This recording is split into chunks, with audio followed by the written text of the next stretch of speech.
Chapter 1. The death at Grenadier Row was the sort of autumn morning that London rarely perfected brisk, grey and faintly smoky from a dozen chimneys, with the Thames curling like a sluggish beast through the heart of the city. A light mist clung to the cobbles of Grenadier Row, a quiet street in Belgravia, where the wealthy liked to pretend the city's more vulgar noises could not reach them. But something had disturbed Grenadier Row today. Something ugly and final. Inspector Japp of Scotland Yard had arrived precisely at 7:30 in the morning, having been roused from a half-eaten breakfast by an urgent telephone call. A body had been found in number 16, the residence of the reclusive financier Oswald Fexby. The butler, a stone-faced man named Merton, had discovered his master slumped in a chair by the study hearth, a pipe still smoldering in his lap, and a curious monogram DR etched in silver on the pipe's stem. But Oswald Fexby had no initials remotely resembling T or R. By the time Japp entered the house, the staff had been corralled into the drawing-room, visibly rattled but not hysterical. The maid had fainted once. The housekeeper was praying audibly under her breath. Merton, ever the model of propriety, merely offered coffee. Fexby himself lay slouched in a green leather armchair, one slipper off, his spectacles askew, and a faint, inexplicable smile on his lips. The cause of death was not immediately apparent, no. Blood, no bruising, no visible wound. Only the pipe, with its foreign monogram, suggested anything unusual? Poison? Japp muttered, crouching beside the body. Dr. Weathersby, the police surgeon, shrugged. Possibly. We'll know more when the autopsy's done. But there are no signs of struggle. Japp turned toward the fireplace, where ash still curled softly from last night's embers. On the small side table beside the armchair sat a half-empty decanter of port and an unopened letter. It was addressed in black ink. Oswald, you will never understand, and that's why you'll never win. There was no signature. Odd. He was still pondering this when the front door opened with a precise, almost dainty knock. Merton answered it, stepping aside with faint disdain to reveal a short, fastidious man in an immaculate gray suit, his mustache waxed to perfection, and a hat perched precisely at the correct angle. Hercule Poirot, Japp said, both surprised and relieved. You got my wire. Not a Relming, said Poirot, brushing imaginary dust from his sleeve as he entered. His eyes scanned the room, once floor, fireplace, corpse, then landed on the silver-piped object with unsettling precision. And this, he said, tapping the monogram gently with a gloved finger, is not the pipe of Mr. Fexby, no? No, that's the odd thing. None of the staff have seen it before. Poirot inclined his head, already drifting into his world of silent analysis. And yet someone left it, deliberately. A signature, perhaps, a boast, or a mistake. He circled the room once, pausing beside the body. Tell me, mon ami, what do we know of Mr. Fexby? A banker, yes. More of an investor, said Japp. Bit of a recluse. No wife, no children. Used to have a business partner, Theodore Rivenhall, but they fell out years ago. Nasty legal battle. Rivenhall went abroad, vanished from society. That's about all. Poirot's eyebrows lifted at the name. Rivenhall. An interesting coincidence, Inspector, if coincidence it is. You think he's back? I think, said Poirot slowly, that when a man is found dead with a monogram that matches his greatest enemy's initials, it is wise to consider the possibility. Japp pursed his lips. You always did have a nose for drama. Poirot turned, gesturing at the body. And yet, my dear Japp, it is not I who brought the theater. It is the killer. He turned to Merton. You say you found him this morning. Had he any visitors last night? Just one, sir, the butler replied. A gentleman rather thin, tall, glasses, foreign accent. Said his name was Mr. Traven. They spoke in the study for some time. I served brandy. Left around 10. And this Mr. Traven, Poirot said. He left no card? No, sir. Then I believe, Jap, Poirot said, it is time to meet the rest of the household. And then we shall see what the pipe has to say. Jap sighed, already sensing a long day ahead. And you really think the pipe's the key? Poirot smiled faintly. Mais oui, for the killer, Inspector has already spoken. All that remains is to understand what he said. And with that, Hercule Poirot, with the calm air of a man beginning a crossword, turned his mind to the curious affair of the monogrammed pipe. Chapter 2. The visitors at number 16. The drawing room of number 16 Grenadier Row had been transformed into a temporary stage, and Hercule Poirot, ever the master of psychological theater, had taken his place at the center. Inspector Japp leaned against the fireplace mantel, arms crossed, watching with mild amusement as Poirot arranged a wingback chair to face the semicircle of house staff and guests. He gestured gently. "If you please, mademoiselle, you first." Maid Alice Duncourt shifted nervously in her seat. A young woman of perhaps 23, she possessed that fragile look common to those whose lives had been lived in whispers and second-hand commands. She twisted her apron in her hands and avoided everyone's eyes but Poirot's. "You discovered the body?" he asked, voice soft as velvet.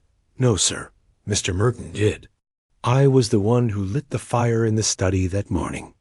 About 6:30. I didn't go near Mr. Faxby. I just thought he was asleep. His head was turned away." "Ah," Poirot nodded. "You did not find it odd that your employer was asleep in a chair, in his clothes so early?" Her eyes darted. "Up. He often did that, sir. Fell asleep reading accounts by the fire. I thought nothing of it. But then Mr. Merton came in a few minutes after me and called out to him, and when he didn't answer—" Poirot glanced at Merton, who stood, erect like a figurehead carved from stone. "You corroborate this, monsieur?" "I do, sir." Japp cleared his throat. "The girl's telling the truth. No sign of tampering in the study, no windows forced, nothing stolen. Just the pipe oddly placed, as you saw." Poirot nodded. "And this Mr. Traven, did anyone else see him?" "No, sir," Merton replied. "I answered the door myself. He was polite, foreign.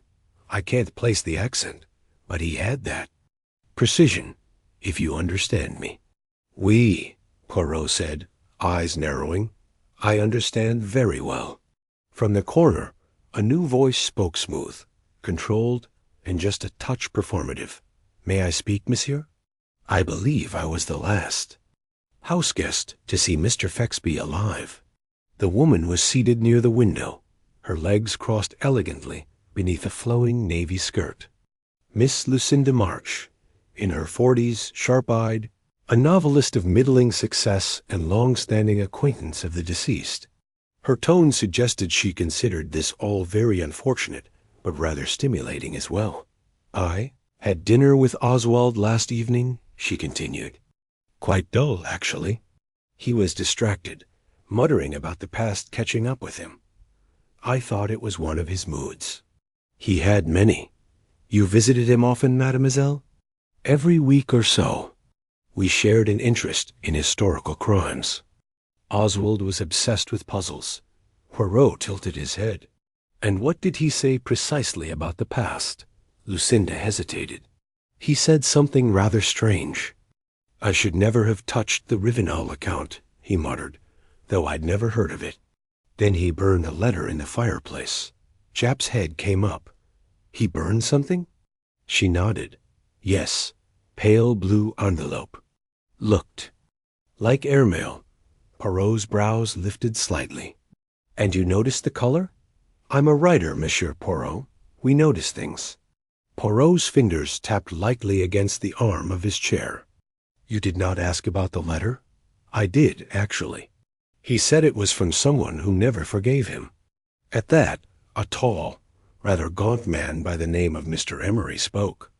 Fexba's solicitor and a man of melancholy disposition, Emery adjusted his tie as he spoke with brittle precision. I might know what that refers to. Years ago, Oswald and Theodore Rivenhill were business partners, as you've heard, but the Rivenhill account was a trust for the widow of a man ruined in one of their deals. Oswald managed the fund. There was trouble accusations that he mishandled it. The widow vanished abroad, and Rivenhill went with her, I believe, or after her. Oswald was never convicted, but his reputation did not survive, Poirot finished. I see. And you, monsieur, were his solicitor. At the time? Yes, and I remained so out of duty. Poirot rose gently to his feet. So many threads, mise Amos. A mysterious visitor with a foreign accent. A burned letter. An enemy long vanished. And a dead man holding someone else's pipe.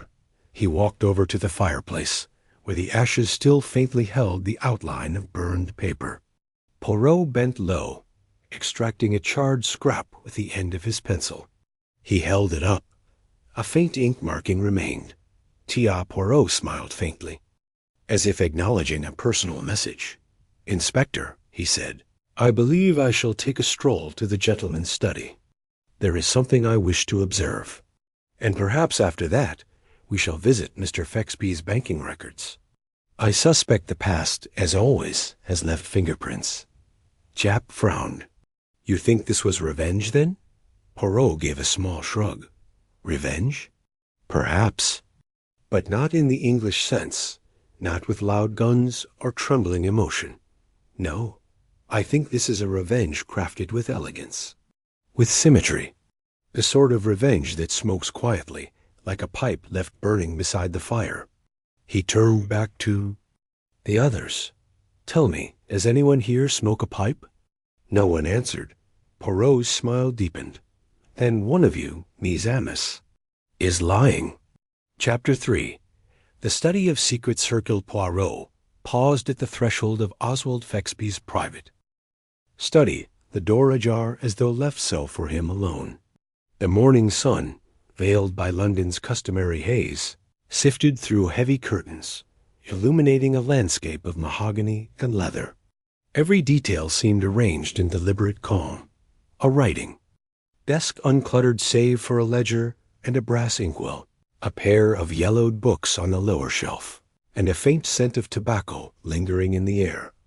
Poirot stepped forward, gloved fingers lightly brushing the desk's edge. He crouched to examine the ledger, its pages open to entries dated the previous evening. The sums recorded appeared routine payments to the widow's trust, dividends from Continental Investments, but between the lines he detected hesitations, smudged numerals where ink had been wiped away and rewritten. A deliberate concealment. He straightened, holding his finger to his mustache. Smudges, Inspector. Someone meddled with the figures after dark. But why? Inspector Japp cleared his throat. The solicitor, Emery, said everything was above board. Yet someone felt the need to disguise those transactions. Poirot's eyes flicked to the books. He pulled down the top volume, The Art of the Monogrammed Insignia. It fell open to a chapter on symbolic signatures. The monogrammed TR matched nothing in Fexby's life. But here, Poirot thought, it signified hidden allegiance. Nearby, Dr. Weathersby's surprised voice startled them. Monsieur Poirot, you may like to see this. He held a glass slide bearing a crystallized residue of what he suspected was an exotic alkaloid. I found traces on the pipe's stem. Rare and expensive, not local. Poirot accepted the slide, nodding appreciatively. Aha! A clue that the pipe was not merely ornamental, but functional as a delivery device. He inhaled delicately. A carefully administered poison, delivered through the smoke. Ingenious, in a grim way. Japp frowned. But who would design such a tobacco weapon? The person who wishes to remain invisible, Poirot replied, placing the slide gently on the desk. But let us not forget the letter burned in the hearth. He moved to the fireplace, poking at the ashes. There, beneath unburned coals, lay more fragments of pale blue paper. He retrieved them with the tip of his pencil and inspected the ragged edges. Fragments of an airmail letter, Poirot murmured, written hastily and destroyed equally so. Yet even in ashes, the killer cannot erase all. Notice here a faint watermark, Marseille & Co., a French firm, likely the sender's conduit. Japp's eyebrows rose. So our Mr. Traven may have sailed through Marseille? Perhaps, Poirot conceded. But equally, someone wished us to believe so. A red herring, Mies Amos. He tucked the fragments into an evidence envelope. Now, I propose we speak next with Mrs. Pembroke, the housekeeper. She oversees the daily workings of this household and may have observed irregular staff movements. They ascended the staircase to the upper corridor, where Mrs. Pembroke awaited, prim gloves clasped before her. Her expression was stern but curious.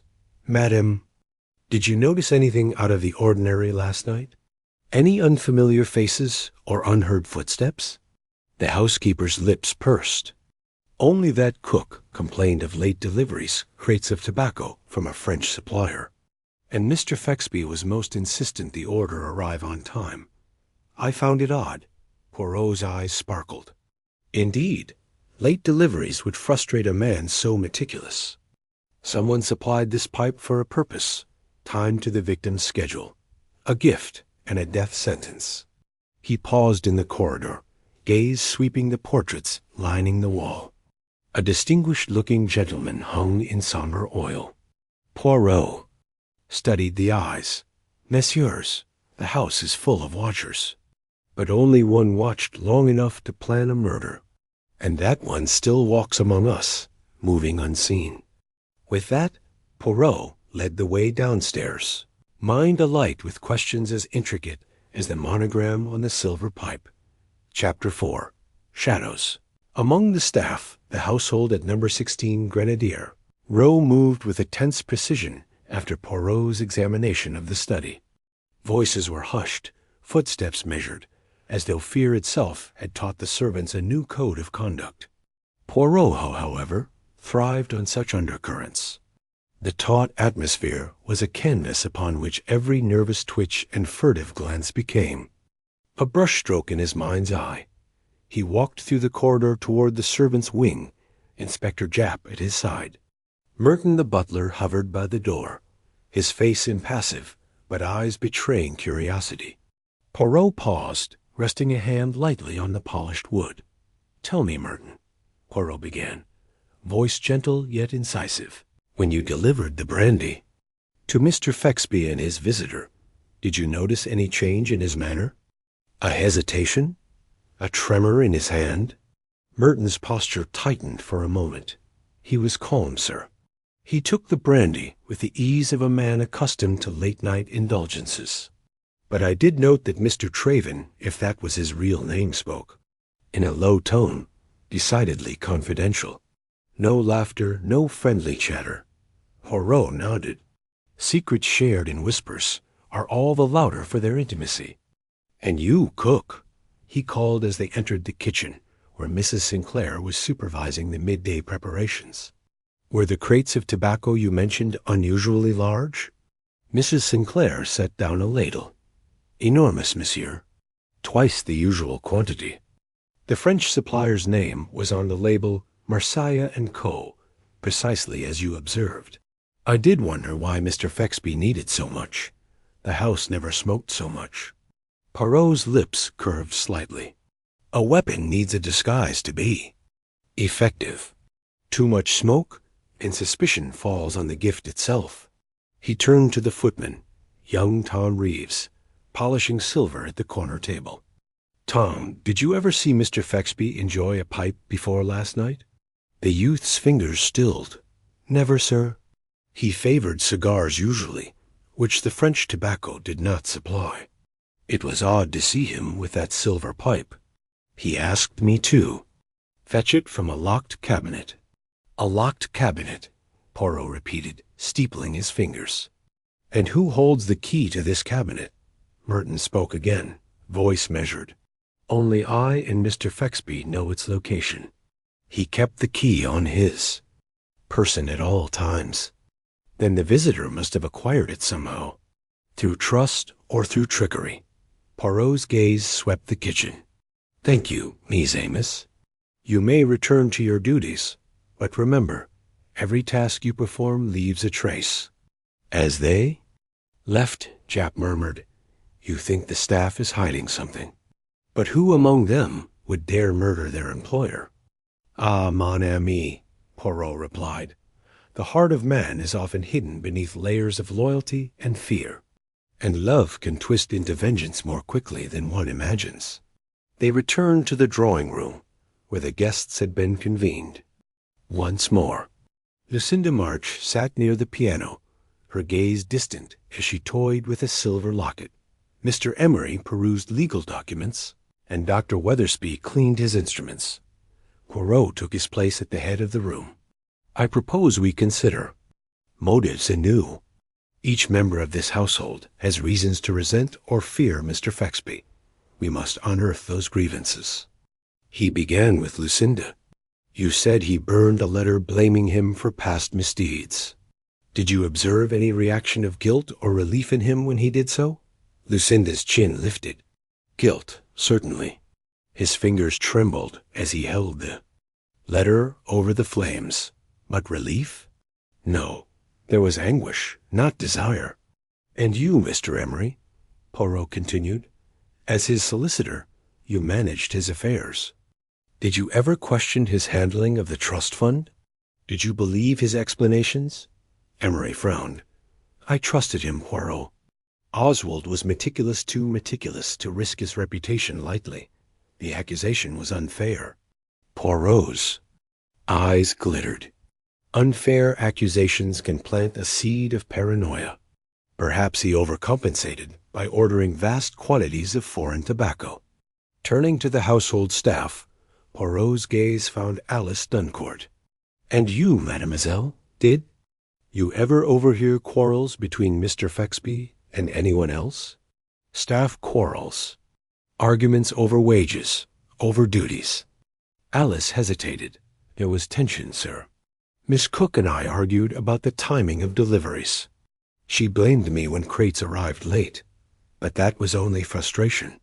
Mademoiselle, sometimes frustration grows into resentment when a master's. Favor preserves one, but destroys another." Poirot paused, letting the implication settle.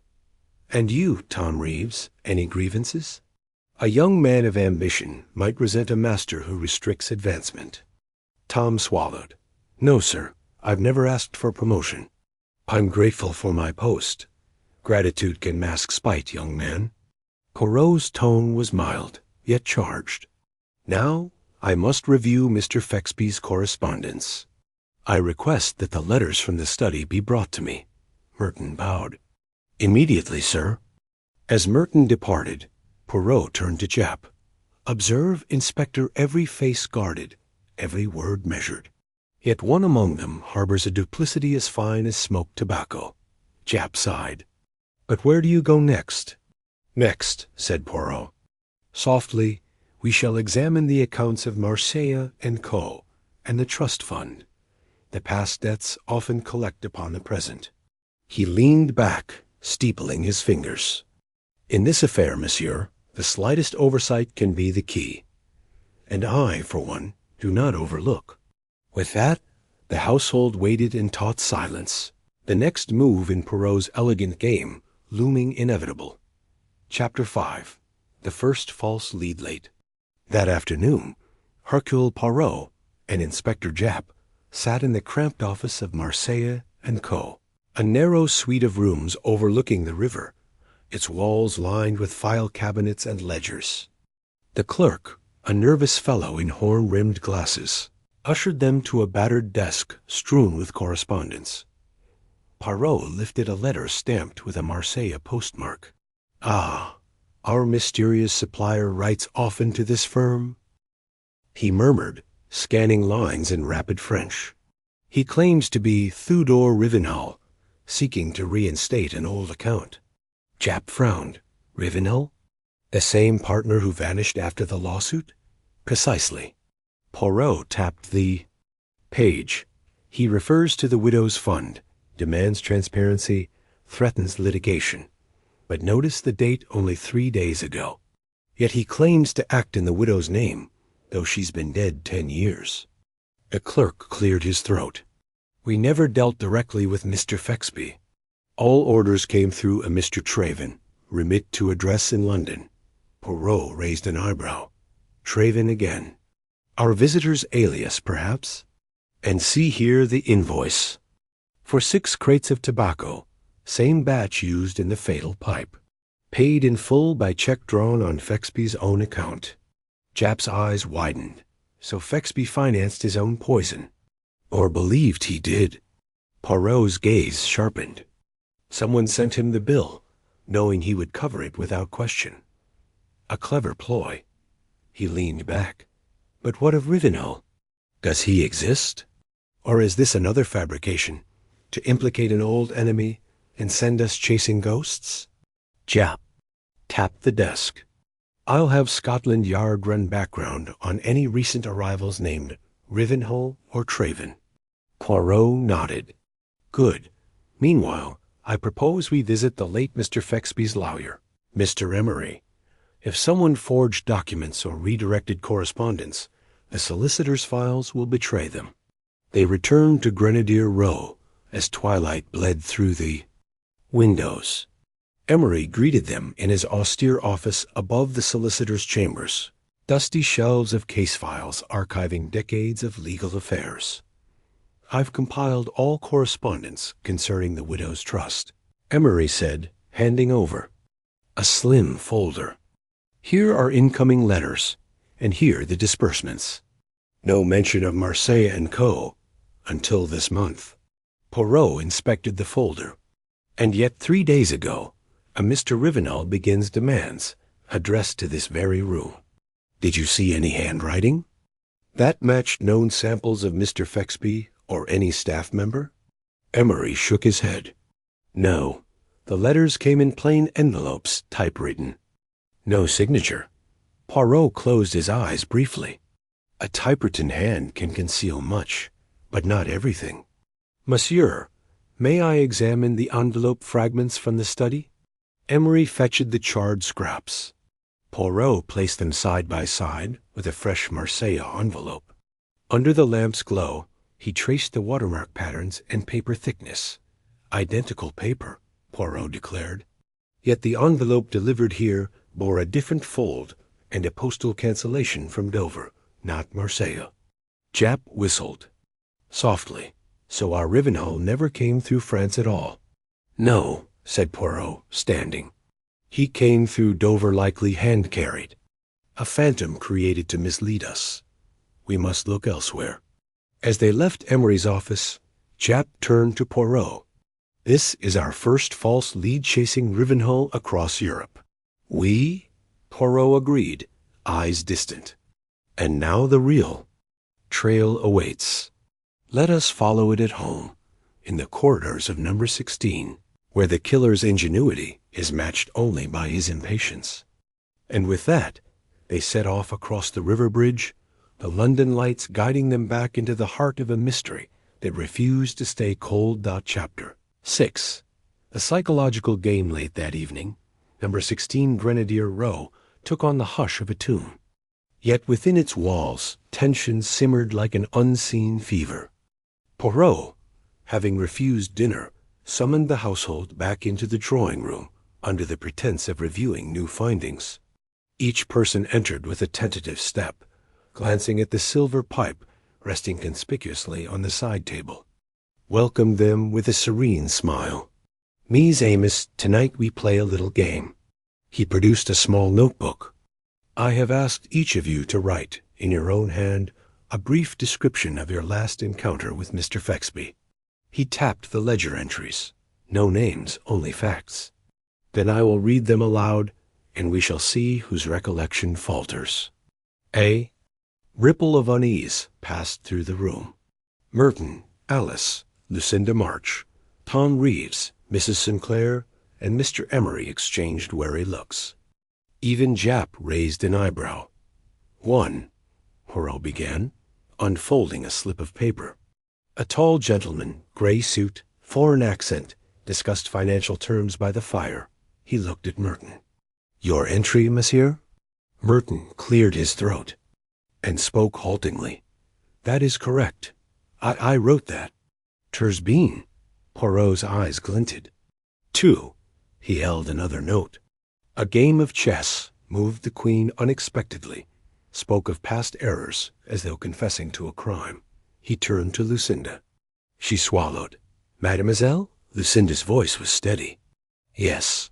He invited me for chess at 8. He regretted. 1 move, 1 false move, he called it." Poirot nodded. "And 3. He flipped a 3rd slip." The scent of port lingered, though the glass stood half full. Tom Reeves quavered. I wrote that. Bravo." Poirot smiled. 4. He read, "Whispers of Marseille and Co. Instructions to expected delivery." Mrs. Sinclair's lips tightened. "I recall that." "Excellent." He paused, then looked directly at Mr. Emery. 5. The solicitor offered legal comfort, assured that all trust affairs were secure. Emery's face paled. "I wrote it, yes." Poirot closed the book. "Now, Mies Amos, does anyone wish to correct their statement? Any contradiction?" No one spoke. Their silence was heavy with hidden truths. "Yet," Poirot continued softly, "I possess a note from this gentleman." He gestured toward Jap, who observed Mr. Fexby's hand trembling as he lifted the pipe for the first draw. Jap inclined his head. "I did. And here." Poirot held a fragment of the ledger smear. Someone erased the figure under widow's trust, a smudge not caused by haste, but by intent. He studied Alice. "Mademoiselle, you served the tea shortly before the brandy. Did you notice Mr. Fexby's hand?" Alice's voice trembled. "His hand, it trembled only slightly. He coughed afterward." "Coughing can be a sign of—" "Irritation," Poirot remarked, eyes narrowing. "Or of poison beginning its work." He laid fragments of the letter on the table. "Someone wished to frame Rivenel, but Rivenel never delivered this pipe. No, someone here delivered it, personally, and watched its effect." He moved around the room, gaze stopping on each face. "I watched you all. Your mannerisms betrayed you. A tightening jaw, an involuntary glance at the door, the subtle shift away from the weapon's resting place." His finger tapped the pipe. "I did not disturb it. I let it lie, for the killer would not remove. The instrument of their vengeance, confident that their deed was unseen." Poirot paused for dramatic effect. "But the killer is fearful. Fear makes the guilty reveal themselves in the smallest of details. The wrong tense, the overlooked smudge, the hesitant denial." He turned to Inspector Japp. "My friend, I believe we have played our game long enough.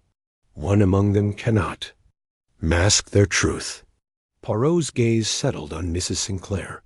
"Tell me, madame, why did the tobacco arrive late only once? Why single you out for blame?" Mrs. Sinclair's composure cracked. Because I protested the source. I said it was too expensive, but he insisted. He treated me like a servant without regard for cost. And that frustration," Poirot murmured, "grew into resentment." He looked steadily at her. "You had access to the cabinet key when the master's guard was down. You knew his schedule. You knew he did not smoke." Mrs. Sinclair's face whitened. I did not kill him," she whispered. Poirot inclined his head. "Perhaps. But tonight, Mies Amos, we have seen how easily revenge can be delivered, and how poorly it is concealed." The house fell into stunned silence as Poirot allowed the weight of his deduction to settle, the pipe's silver monogram gleaming under the lamplight like a silent accusation. Chapter 7. The Midnight Discovery. In the stillness after midnight, the manor of number 16 Grenadier Row lay swathed in shadows and silence. A solitary lamp flickered in the hallway, casting quivering pools of light that seemed too frail to hold back the darkness. Then an ear-splitting cry rent the air, shattering the quiet like breaking glass. Hercule Poirot, jolted from slumber, sprang from his bed, and with the practiced speed of one accustomed to urgency, descended the stairs to join Inspector Japp, who had already pursued the sound. They emerged into a scene of panic. Servants huddled at the foot of the grand staircase, their faces ashen in the lamplight. Whispers of fright and confusion rippled through the group, punctuated by the creak of floorboards as they shifted uneasily. On the third landing, slumped, beneath a portrait of an anonymous ancestor, lay young Tom Reeves, the footman. His uniform was disheveled, one boot half off, and his once pristine shirt bore a smear of blood at the temple. In his limp hand was the silver pipe, the same monogrammed instrument that had sealed the first crime. Poirot knelt beside him, easing the pipe from Reeves's grasp. "Mon pauvre Garcon," he murmured, his voice a low whisper of concern and curiosity. He examined the stem in a lantern's beam, noting how the graceful letters TR seemed now to leer like a mocking signature. Blood glistened on the pipe's curve and oozed from a thin cut on Reeves's temple. Dr. Weatherspy arrived moments later, lantern in hand and medical bag slung over his shoulder. He bent quickly to check Reeves's pulse, his forehead creased. "In concentration. Concussion," he declared. "Nothing apparently broken, but undoubtedly a blow from a heavy object. He must have struggled fiercely." Japp frowned, scanning the dim corridor. Why would anyone attack Reeves? He's of no real significance, only a humble footman. Poirot's mustache twitched.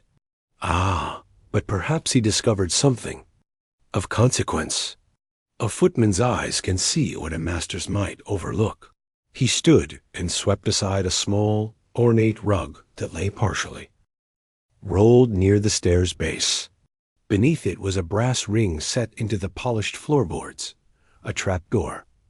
Merton, the butler, appeared at Poirot's shoulder, face drawn. "That leads to the wine cellar, sir." "It's been unused for years, sir." Oswald altered the house plans to block access. His voice trembled slightly. Poirot nodded, signaling for a lantern. "Very well, we shall investigate." With Japp at his side and Merton leading, they descended a narrow set of steps into the bowels of the house. The air grew cooler and damper, smelling faintly of cork and ancient oak. Rows of dusty bottles lined the walls under arching brick. Cobwebs brushed the lantern, and the echo of dripping water seemed to murmur secrets. In the furthest alcove, hidden in shadow, stood a steel-reinforced safe embedded in the wall. Its heavy door hung open on one hinge. Papers, ledgers, legal documents, account statements lay scattered across the damp floor. A sealed packet, its creamy paper embossed with the widow's name, sat half open among them. Japp stooped to gather. The papers, his jaw set. "They've been thoroughly rifled, torn, and strewn about. Whoever came here was looking for something very specific."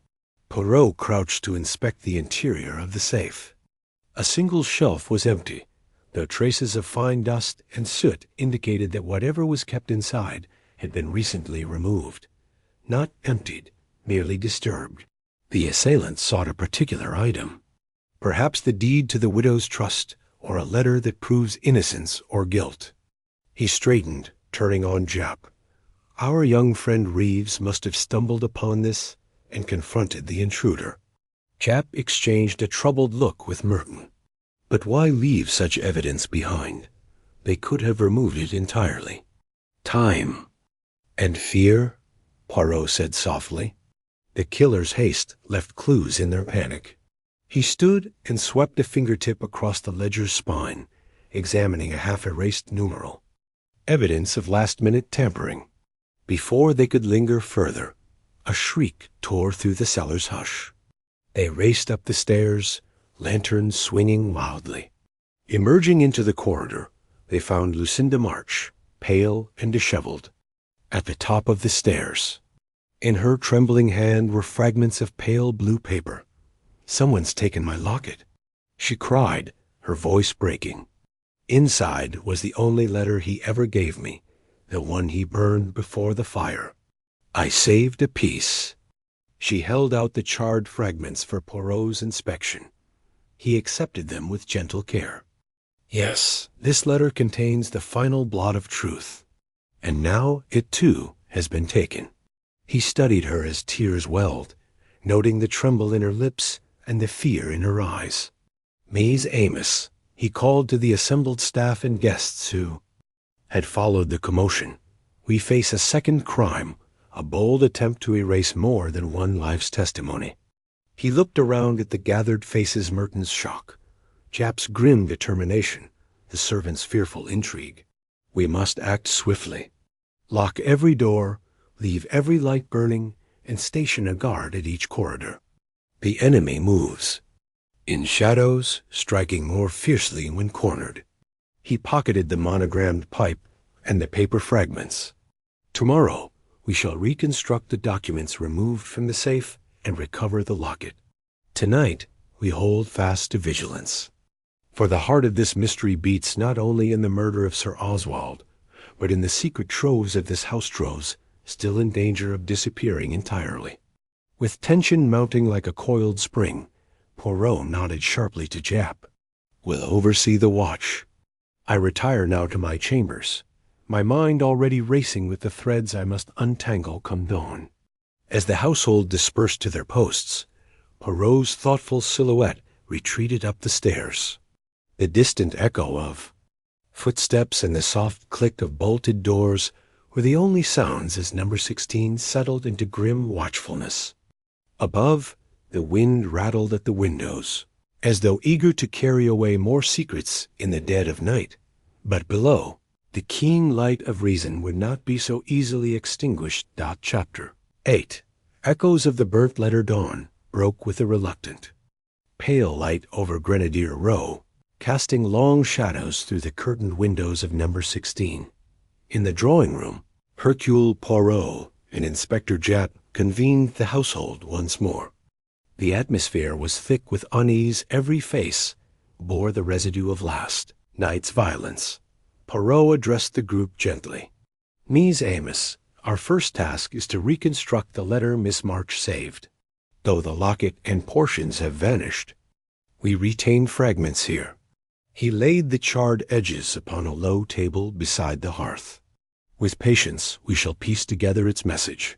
Lucinda March leaned forward. I recall he mentioned the crimson seal as if referring to something beyond words. Poirot's eyes lit. A valuable clue.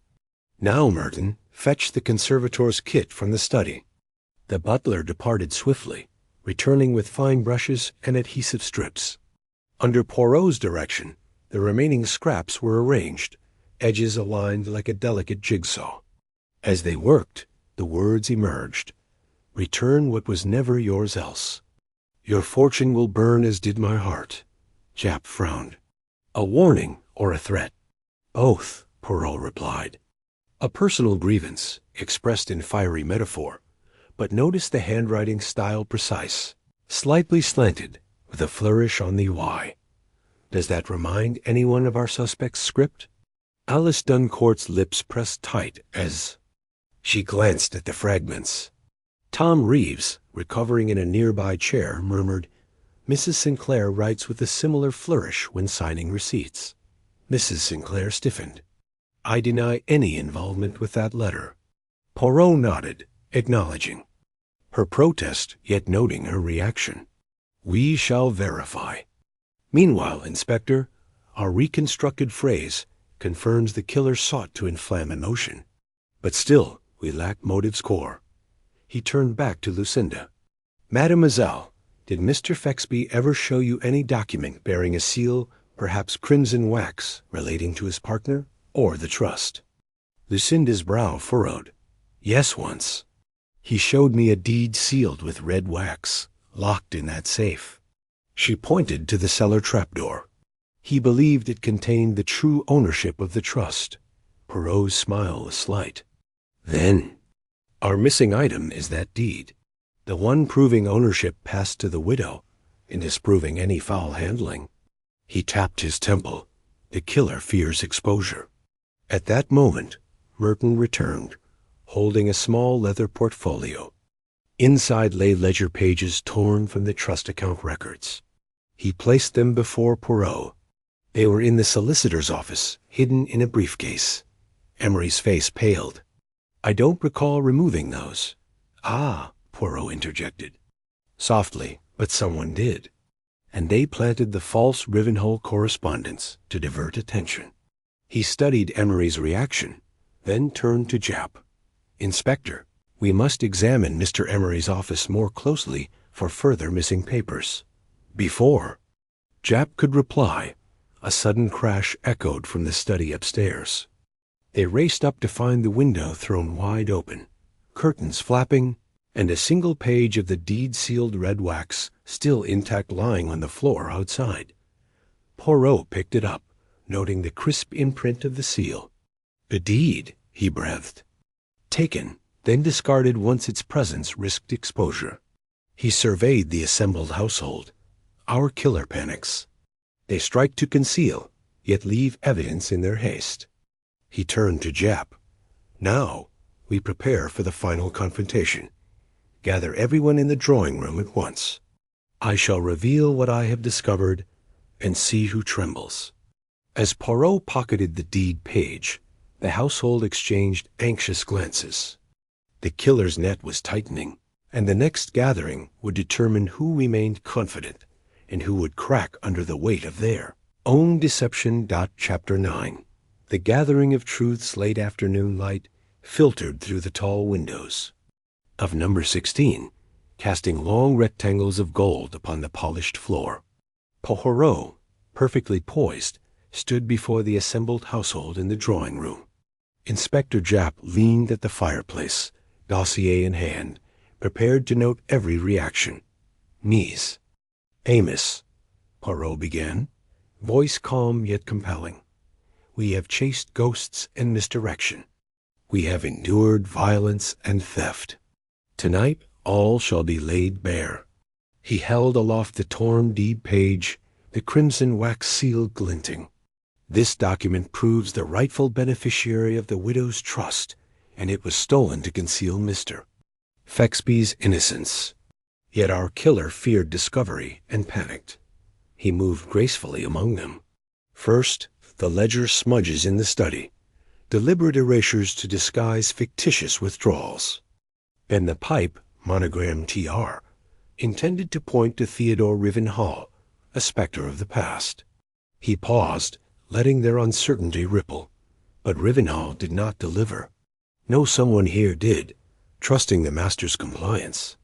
Poirot set the pipe on the table. Next, the letter fragments speak of a fortune burned and a heart inflamed, an intimate grievance, not a legal threat.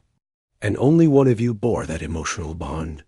He turned to Lucinda March. "You witnessed him burn that pale blue letter. You heard the words, you noted the trembling fingers. Yet your locket containing the only copy was taken. Why?" Lucinda's eyes fluttered. I did it to protect his reputation." Her voice shook. "He begged me to destroy it, saying the past would ruin him. I hid the letter, but someone found it and sought to bury him anyway." Poirot inclined his head. "A noble lie, but not murderous intent. Then who struck the first blow and attacked young Reeves?" He faced Mrs. Sinclair. "You blamed the tobacco delay on the maid, yet you ordered those crates yourself. You provided the key to that cabinet." Mrs. Sinclair's lips quivered. "I wanted him to respect my judgment as head cook, but I did not kill him." "Your resentment, however, set the stage," Poirot acknowledged. "But resentment alone did not deliver poison." He turned to Mr. Emery. "You safeguarded his legal affairs and managed the trust for decades. You held every letter, every seal. You had the motive to protect his legacy, and fear of scandal sufficient to silence him. Emery's face drained of color. "And you, Tom Reeves," Poirot addressed the footman recovering in his chair. "You stumbled upon the hidden safe, saw the missing deed, and confronted the criminal. You were struck down for that discovery." All eyes shifted to Inspector Japp. Poirot's gaze softened. "But the murderer?" He let the question hang.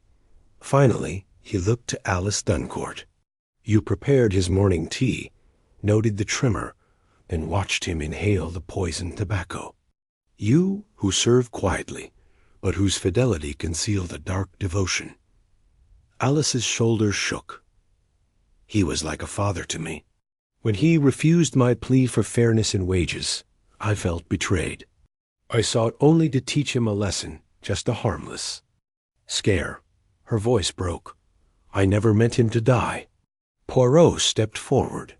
"Mademoiselle, the alkaloid in the pipe was nothing harmless. The residue on the stem, the subtle dosing it, required precision. You replicated a signature, planted false letters, and struck again to hide your crime." She sank to her knees, tears glistening. I loved him too much to let him forget me." Poirot bowed his head. "And love, when twisted by resentment, can become the most dangerous deception of all." Inspector Japp moved to place Alice under arrest as the household watched in stunned silence. The final truth revealed at last. Chapter 10. The cost of devotion. A hush descended over number 16 as the constable led Alice Duncourt away, her shoulders hunched beneath the weight of betrayal and regret. The household stood motionless, each person grappling with the revelation that love, twisted by resentment, had wrought such ruin.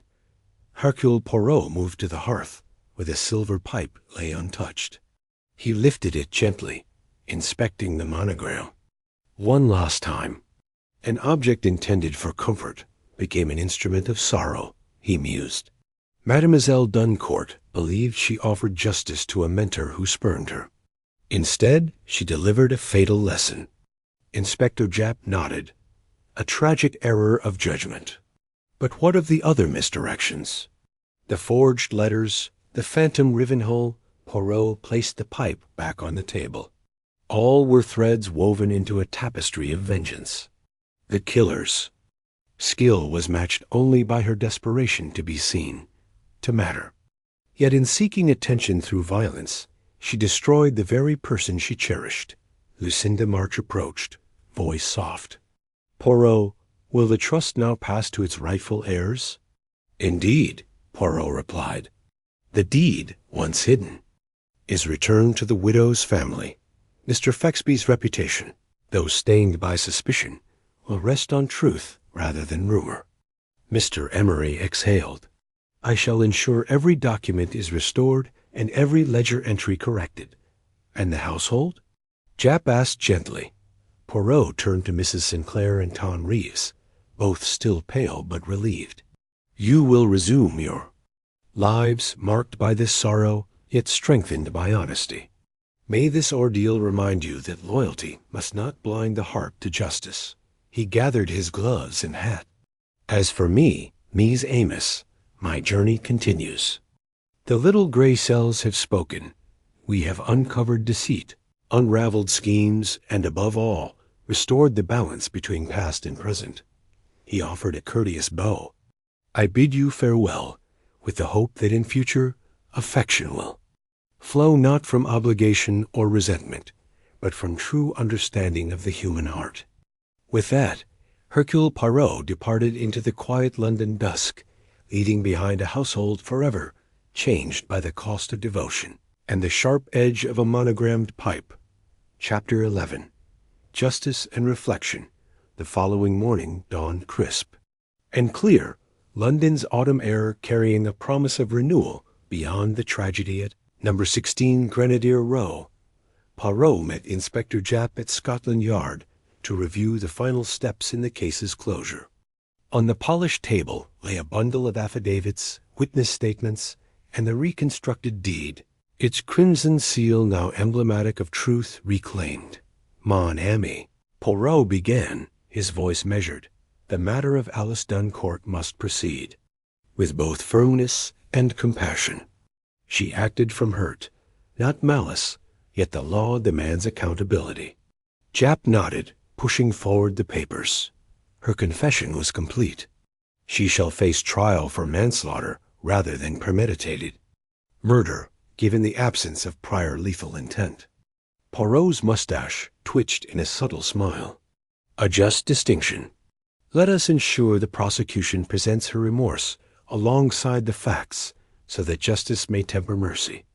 They signed the final documents. As they did, a clerk announced, "Miss Lucinda March to see you, sirs."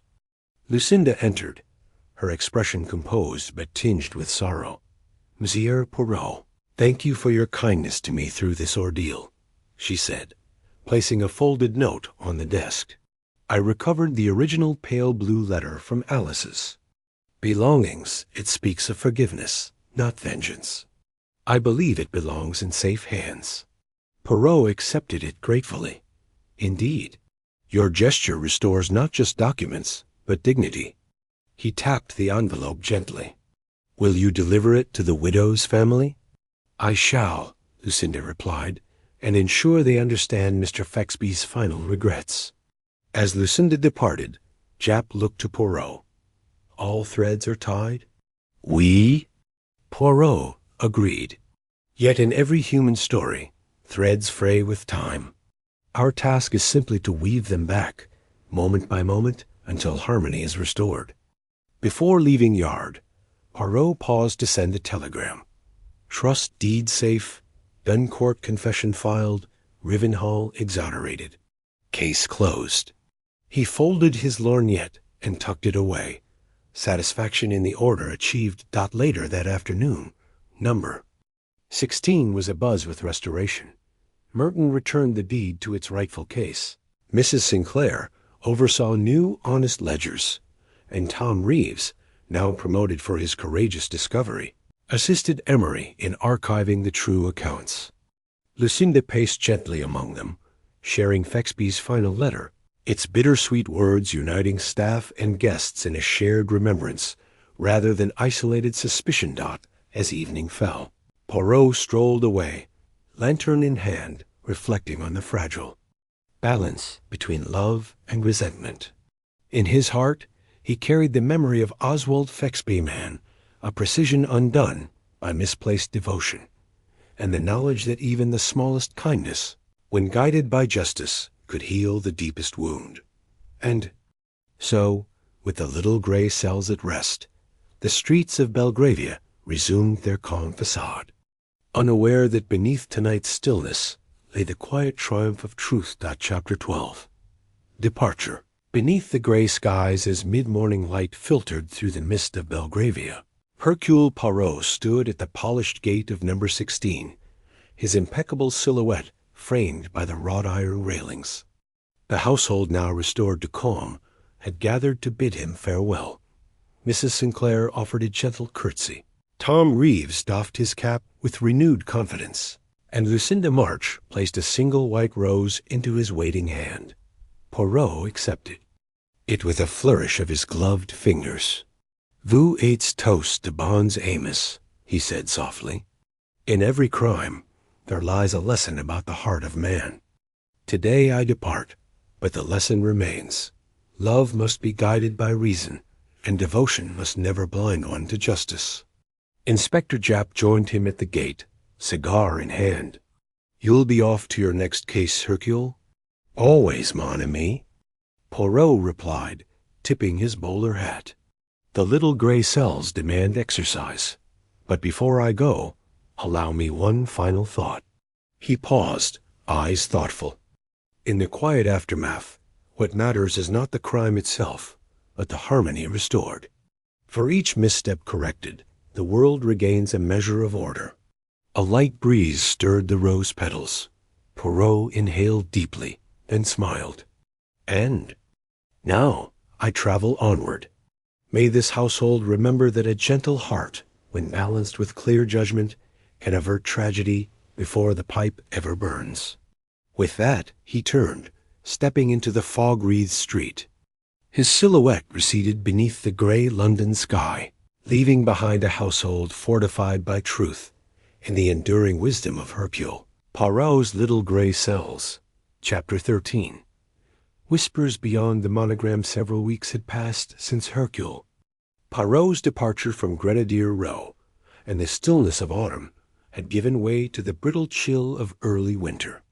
The household at number 16 settled into a new rhythm, the ledgers balanced, the cellar secured, and Miss Lucinda March's weekly letters bringing news of the widow's family, each dispatch a reminder that the truth hewn from tragedy could also foster healing.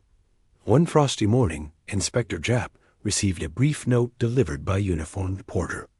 The envelope bore no seal, just clean handwriting.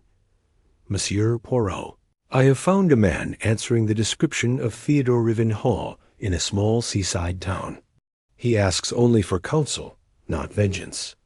LMJ AP frowned. He recognized Lucinda's initials. Was the phantom Rivenhall truly resurfacing, or was someone else stirring old embers? He instinctively reached for his notebook, but paused. Better to inform Poirot personally, rather than launch another inquiry alone. Across the city, Poirot sat by his window, overlooking a bustling boulevard, a cup of tea cooling in his hand. His little gray cells, though temporarily at ease, tingled at the prospect of fresh intrigue. He folded Lucinda's note carefully and placed it beside a small statuette, the silver pipe, now mounted in a display case as both relic of sorrow and testament to justice served. That afternoon, Poirot and Japp met in the familiar quiet of Scotland Yard's drawing room. Poirot's voice carried both amusement and resolve. Mon ami, it seems our old friend Rivenhall desires counsel.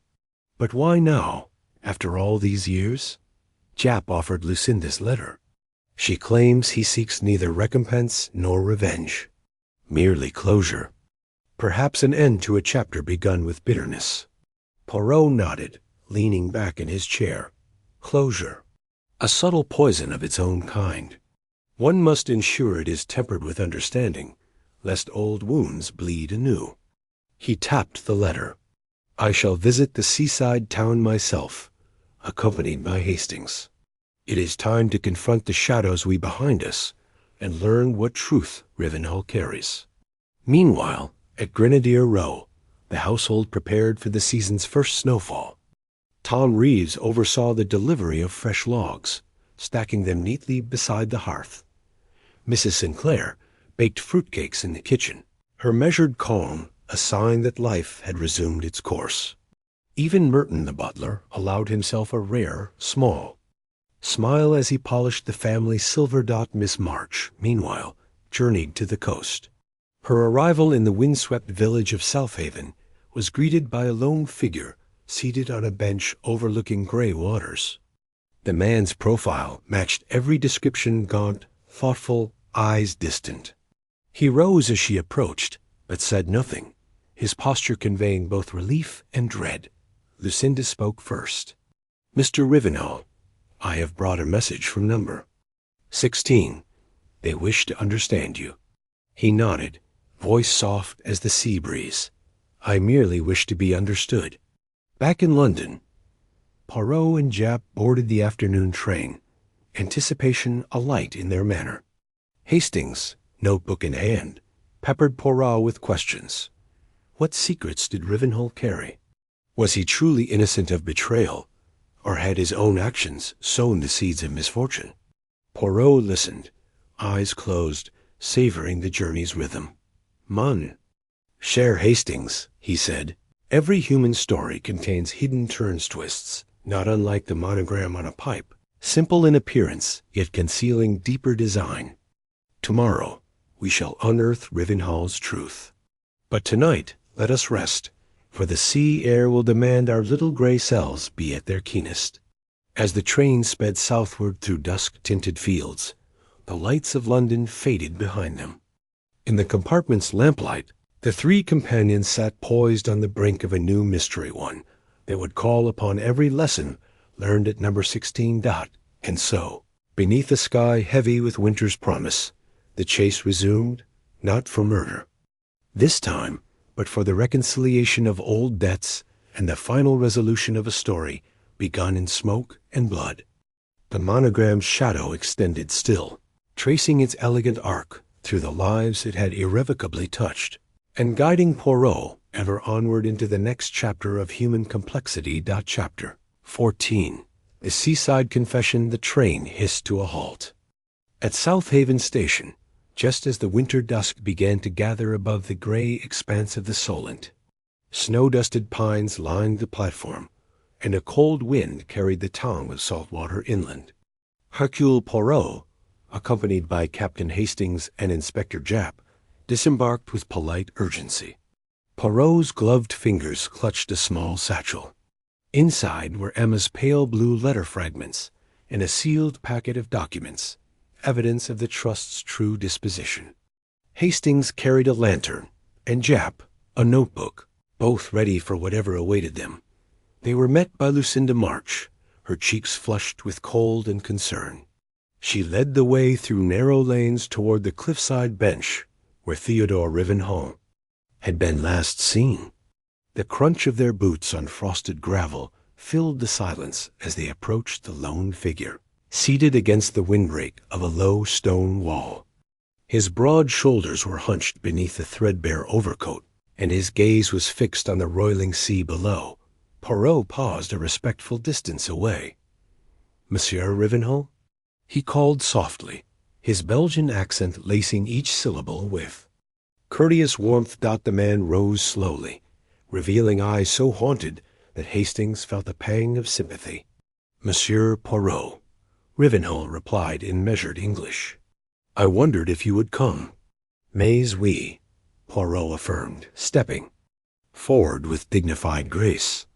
"I have returned to uncover a final truth and to grant you the opportunity for resolution." Rivenhall's gaze shifted to Hastings, then Japp, before settling back on Poirot. "I do not seek vengeance," he said, voice low, "only to clear my name, and perhaps to forgive." Poirot inclined his head. "Forgiveness can be the greatest justice of all. But first, we must understand what you know, and what remains hidden." They seated themselves upon the frost-edged bench, the sea's brine beating against the crags below. Lucinda stood behind them, hands clasped over her heart.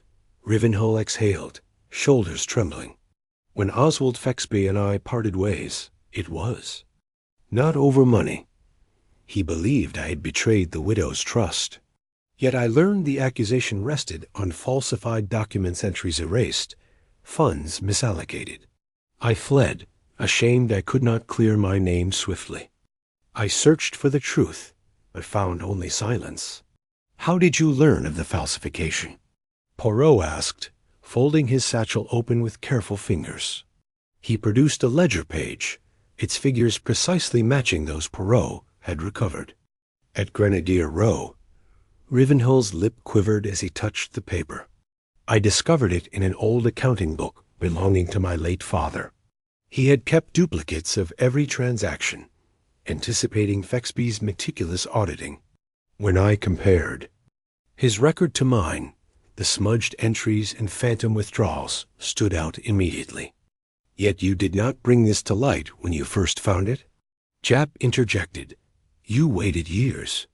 Rivenhall pressed his palms against his face. "I was young and foolishly proud. I feared that revealing the truth would ruin Fexby's reputation beyond repair. So I left, hoping he would correct the record himself. But he never did." Hastings exchanged an uneasy glance with Japp. "And your visits to Marseille and Co?" he asked. "Your letters, the tobacco orders, the false alias?" Rivenhall sighed heavily. "I thought to test Fexby's character. If he cared, he would notice the anomaly. If not, he would ignore it, and I would have my answer. But the plan backfired. Someone else saw the letters and orchestrated events cruelly. And who might that be?" Poirot prompted, voice gentle yet insistent. Rivenhall's eyes filled with tears. Alice Duncourt. She discovered the letters in Fexby's study. He spoke of them to her as indications of my return. When he dismissed her concerns, she felt betrayed. She believed I had abandoned her too, her father figure, so she acted in rage. Poirot's brow furrowed. But why poison Fexby through the pipe, and why frame you so meticulously? She thought to punish both of us, Rivenhall said, voice breaking. To make us suffer equally. The monogrammed T are my initials, so that I would bear the blame. The stolen deed, the forged correspondence, all her handiwork. Lucinda pressed a hand to her mouth, horrified. My God. Japp nodded grimly. That aligns with Poirot's deductions at number 16. But what of your own guilt? Rivenhall shook his head. I never sent poison. I never intended pain. My only crime was pride, thinking silence would lead to righting the wrong. I neglected the human cost. Poirot reached across and placed a comforting hand on Rivenhall's shoulder. Mon ami, your guilt has been judged by time and reflection. Now let us ensure Alice faces justice, and that your name is cleared publicly. Hastings produced a folded telegram. I wired Japp in London. Mrs. Sinclair, Mr. Reeves, and Merton are prepared to testify to your innocence, and to Alice's. Motive. Rivenhall managed a small, grateful nod. Thank you. I only wish to return to a life unshadowed by this legacy. Poirot stood, eyes on the bleak horizon. Then we must journey back at once. Tomorrow we present our findings at Scotland Yard. Your confession, your evidence, and the testimony of those loyal to truth. And with that, the final chapter of this saga shall be written. They rose together, the wind tugging at their coats. As they made their way down the cliff path, Lucinda fell into step beside Rivenhall. He looked at her with quiet gratitude. You have done more for me than you know. She smiled through tears. We have done it together. Back on the train to London, Hastings reflected aloud. It seems to me, Poirot, that the human heart is as treacherous as any crime scene full of secrets and unexpected turns. Poirot tapped his fingers together lightly. And that, Hastings, is why the little gray cells are so necessary. For beyond clues and contraptions, it is the heart that must be understood before justice can truly be done. Inspector Japp closed his notebook. Well said, Poirot. And I dare say this case will be one for the textbooks, an intricate web spanning years and countries, woven by pride, betrayal, and ultimately redemption. Poirot's eyes gleamed with satisfaction. Indeed, mon ami. And as winter's cold blankets the earth, so too has truth covered and preserved what should endure, honor, forgiveness, and the elegant balance of justice. The carriage rolled into the vast halls of Scotland Yard, lantern light glimmering on polished floors.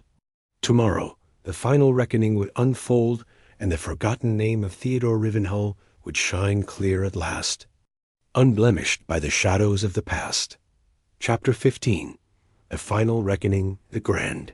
Oak-paneled hearing room at Scotland Yard was hushed as morning light spilled through tall windows, illuminating rows of benches and a raised dais where Chief Superintendent Pembroke presided. Hercule Poirot, flanked by Inspector Japp and Captain Hastings, took his place before the bench. Across the room sat Theodore Rivenhall, his posture straighter now that the weight of suspicion had lifted, yet anxiety lingered in his eyes. In the gallery, Lucinda, March, Mr. Emery, Mrs. Sinclair, Tom Reeves, and Merton watched with sullen anticipation. Pembroke tapped his gavel. This hearing will now come to order. We convene today to hear the full report of Inspector Japp and Monsieur Hercule Poirot regarding the events at number 16 Grenadier Row and subsequent developments in Southaven. Inspector Japp, you may present your findings. Japp rose and approached the lectern, producing a thick file of statements. Thank you, Superintendent. Over the course of 4 weeks, Scotland Yard investigated the death of financier Oswald Fexby, the assault on young Reeves, and the theft of critical documents. Initial evidence suggested the phantom return of one Theodore Rivenhall, but thorough inquiry by Monsieur Poirot has established the true sequence of events and identified Miss Alice Duncourt as the perpetrator of the poison attack and document. Tampering. He paused to let the name settle over the room. Testimony from household staff, corroborated by physical evidence specifically. Residue on the monogrammed pipe and handwriting analysis of the pale blue letter fragments, unequivocally, linked Miss Duncourt to the crime. She is currently remanded for trial on charges of manslaughter and conspiracy. Murmurs rippled through observers. Alice Duncourt, present in the front row, bowed her head quietly. Japp continued. Furthermore, correspondence and ledger comparisons exonerated Mr. Rivenhall of any criminal involvement. His own meticulous records, matched against discrepancies in Fexby's accounts, revealed the smudged entries were never his doing. Mr. Rivenhall's flight and false alias were tests of Fexby's integrity, but they inadvertently provided cover for Miss Duncourt's resentful vengeance. With that, Japp stepped back, and the superintendent nodded. Monsieur Poirot, do you have further evidence to submit? Poirot rose, adjusting his bowler hat with deliberate grace. Chief Superintendent, esteemed colleagues, I offer this. Reconstructed deed.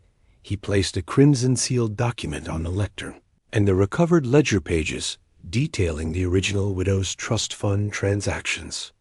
These items confirm the rightful beneficiaries and demonstrate that no financial harm was done by Mr. Fexby. I also present my analysis of the pipe's chemical residue. He revealed a sealed vial, which matched an exotic alkaloid only, accessible through specialized import channels, confirming a premeditated poisoning. He paused, allowing the courtroom to absorb the implications. But above all, I present the truth of human motive. Miss Duncourt, in her devotion to Mr. Fexby and despair at perceived betrayal, orchestrated a scheme of misdirection and violence. She believed herself justified by the injustices she felt her overwork, her overlooked loyalty. Yet her methods were tragically flawed, leading not to justice, but to death. A hush fell. Pembroke leaned forward. Miss Duncourt, do you admit to these acts? Alice stood, voice quavering yet clear. Yes, your lordship. I confess to administering poison through the pipe, to forging letters, and to stealing documents. My motive was love and rage. I never intended to kill only to scare him, to make him see his error. I am truly sorry. Pembroke nodded gravely. Your admission will be noted. Mr. Rivenhall, does this satisfy your need for closure? Rivenhall, standing with Lucinda's supportive hand at his elbow, spoke softly. It does. The truth has freed me more than any vindication could. I harbor no malice now, only a hope that future generations learn from these mistakes. Pembroke turned to Poirot. Monsieur, your meticulous work has brought clarity to a most tangled affair. On behalf of Scotland Yard, and indeed the public, I extend our gratitude. Poirot inclined himself in a measured bow. I am humbled, your lordship. It is not I who deserves credit, but the evidence itself, the whisper of smudged ink, the silent monogram, the tremor of a guilty hand. The little gray cells must only interpret what is given. As Pembroke closed the hearing, refreshments were offered in an adjoining room.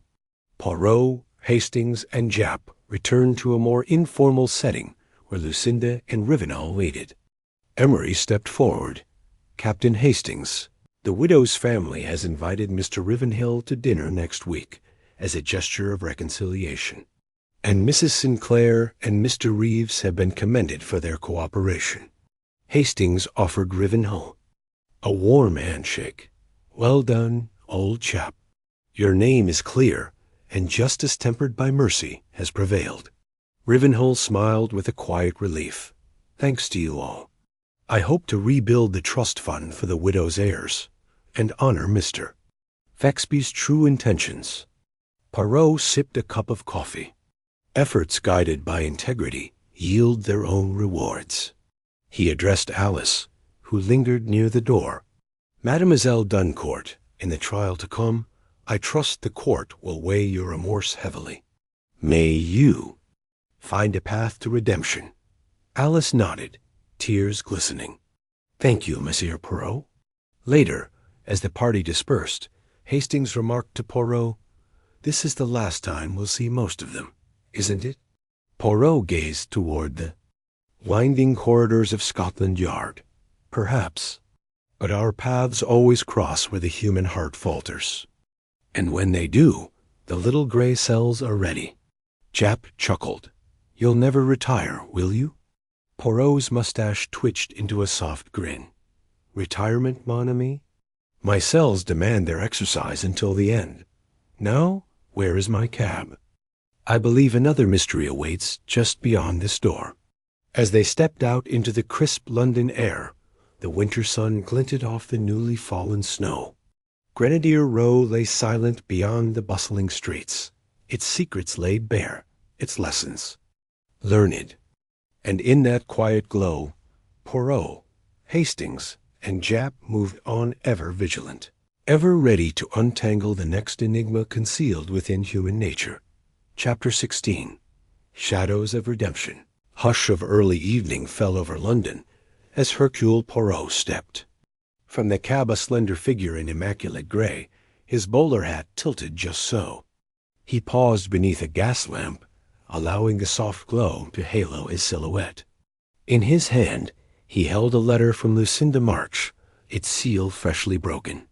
With practiced grace, he folded it into his breastcoat and walked toward his lodgings on Cavendish Square, his little gray cells already stirring with thoughts of tomorrow's pursuits. Inside, the familiar warmth of his sitting room greeted him. Shelves of carefully catalogued volumes, a portrait of Agatha Christie above the mantel, and most poignantly, the display case containing the silver monogrammed pipe, now a silent reminder of both tragedy and justice. Poirot approached it, fingertips poised above the glass. He closed his eyes, recalling the tremors, the forged letters, the tender lines of Alice Duncourt's confession. Redemption, he mused, could be a shadow as persistent as guilt itself. A soft knock at the door interrupted his reverie. Captain Hastings entered, cheeks flushed from the chill. He carried 2 steaming cups of tea and a newspaper. Poirot, old. Friend, I thought you might appreciate something warm and a brief respite from mysteries. Poirot accepted the cup with a smile. Merci, Hastings. You are ever considerate of my little gray cells. He took a measured sip. Ah, perfect. Hastings unfolded the newspaper. Here's the latest. Your hearing with Rivenhull made the front page. Belgian sleuth clears man's name in London drama. Quite the headline. He chuckled, handing the paper to Poirot. Poirot scanned the article, fingertips tracing the print.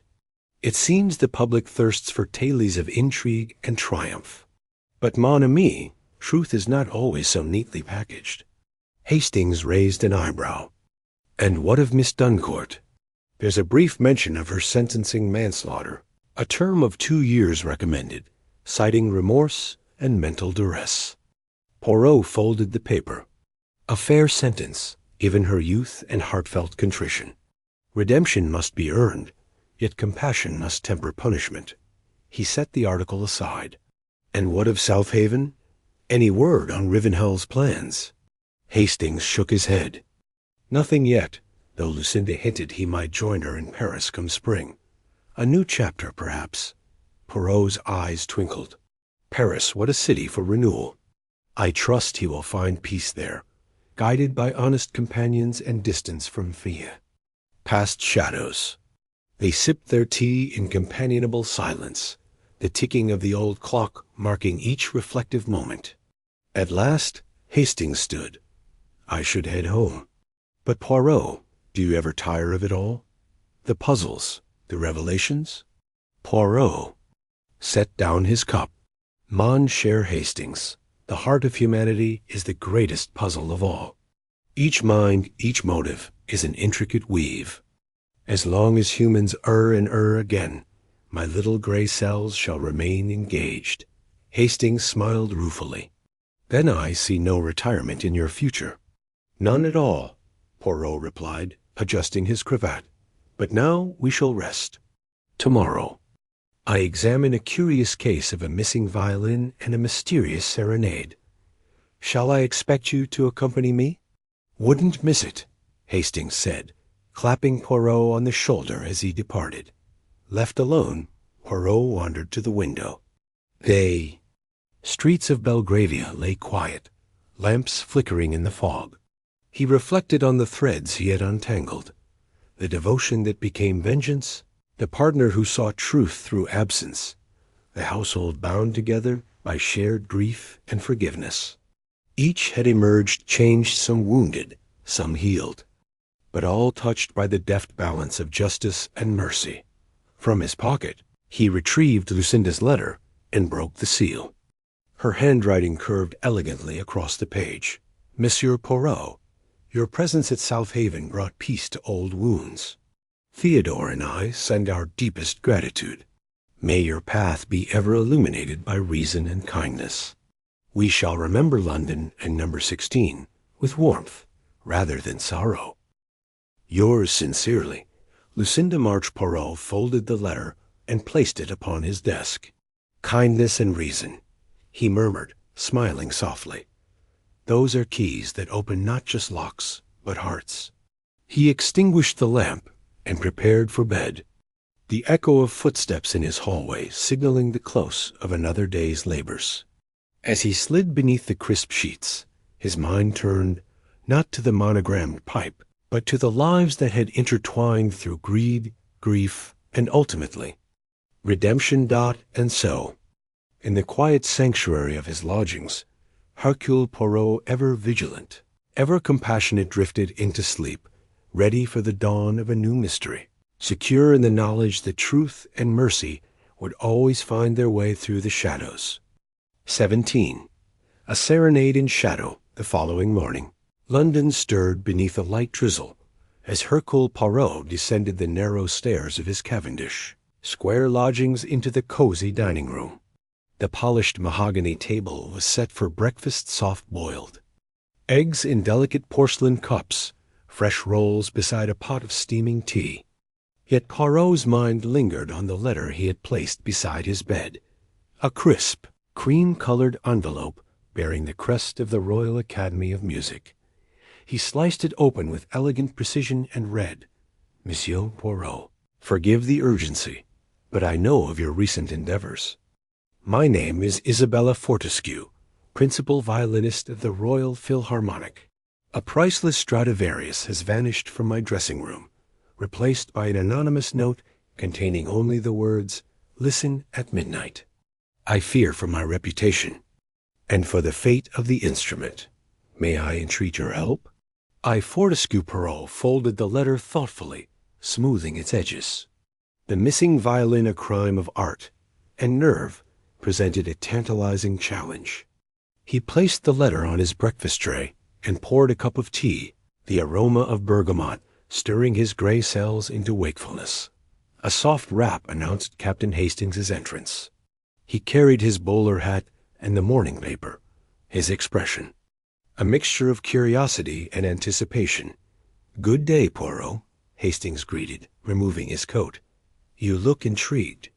Another letter from our friends at number 16? Poirot smiled, offering the letter.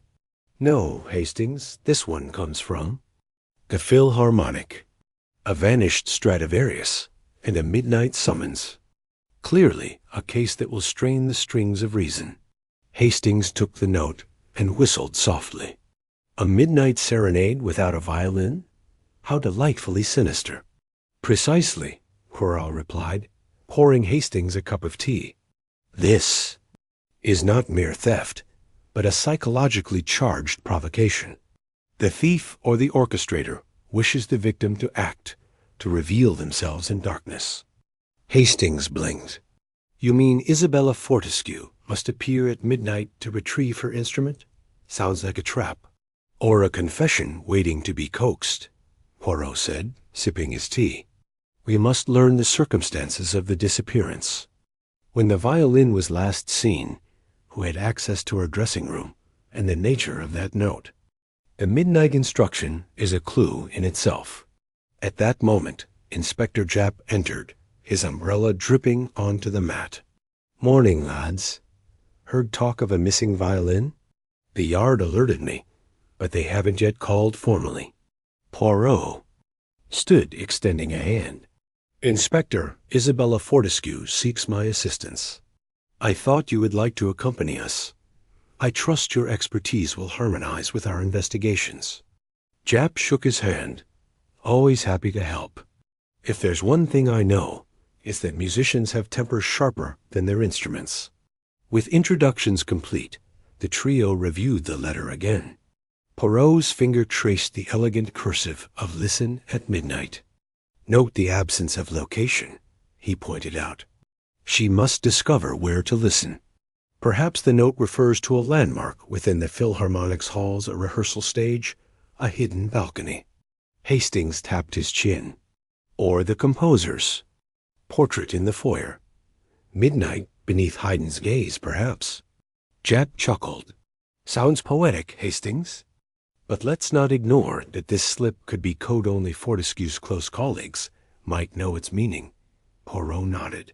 Therefore, our first step, interview Miss Fortescue and her staff. We depart at once. He rose, smoothing his coat. Monsieur Japp, will you arrange for a coat check at the Philharmonic? I prefer discretion. Consider it done, Japp said, heading toward the door. Hastings paused. Poirot, do we have any information on the violin itself? Stradivarius instruments are unique makes, years, provenance? Poirot produced a small card from his satchel. Yes, Fortescue's Strad was crafted in 1713, known as the Midnight Serenade among connoisseurs for its deep, somber tone. The irony of its nickname, paired with tonight's invitation, is deliciously macabre. Hastings's eyes lit, so the thief mocks her instrument's name. A villainous pun. Indeed, Poirot agreed. Now, Hastings, you may fetch the address. I shall prepare my notebook and magnifying glass. This evening, we attend a clandestine concert. By late afternoon, the rain had ceased, leaving the streets gleaming under gaslight. Poirot, Hastings, and Japp arrived at the neo-Gothic facade of the Royal Philharmonic Hall. The grand entrance was deserted, save for a solitary concierge wrapped in a velvet cloak. He greeted them with a wary nod. You have business with Miss Fortescue? The concierge asked, tipping his cap.